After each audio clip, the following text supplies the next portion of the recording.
19 марта жители Сухума проснулись без питьевой воды. Водоснабжение было приостановлено в Нагорной и центральной частях города, Старом поселке, районах вокзала, ВИЭМ, Маяк. С утра столичный водоканал проводит ремонтные работы на резервуаре номер 3 по улице Дагестанская. Данный резервуар с 4-й насосной станции обеспечивает водой центральную часть города. Каждый час с 3 водозаборных насосных станций в город поступает 7,5 тысяч кубов воды. Во время повышения уровня воды она вытекает и смывает овраги по Дагестанской улице.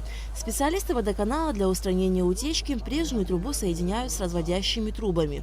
Вот здесь существует перелив, как и в каждом резервуаре. Когда уровень воды в резервуаре поднимается, там есть специальная воронка, труба, по которой вот эта излишняя вода уходит во враг, по трубам.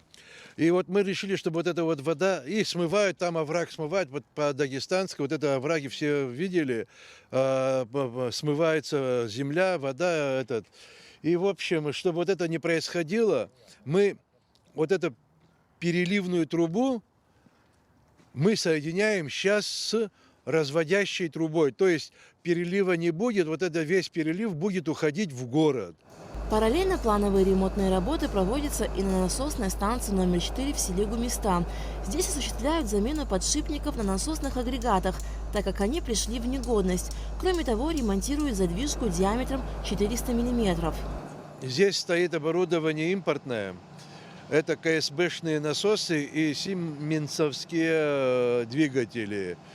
Практически эта насосная работает с 2012 года. Мы знаем график отключения. За 10 минут до отключения мы сами останавливаем насосные агрегаты, чтобы не было такого аварийного отключения.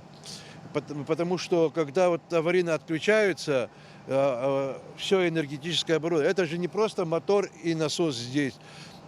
Здесь вспомогательного оборудования, мозги находятся, там плавные пуски, это все выходит, конечно, со строя, когда частые такие остановки электричества. А на пересечении улиц Абазинская и Кугония ранее в рамках инвестпрограммы были уложены новые водопроводные трубы. Сегодня же специалисты занимаются их подключением. Все ремонтно-восстановительные работы планируют завершить в течение дня, после чего будет возобновлена подача питьевой воды. Алька Трапштимулгохия, Абхазское телевидение.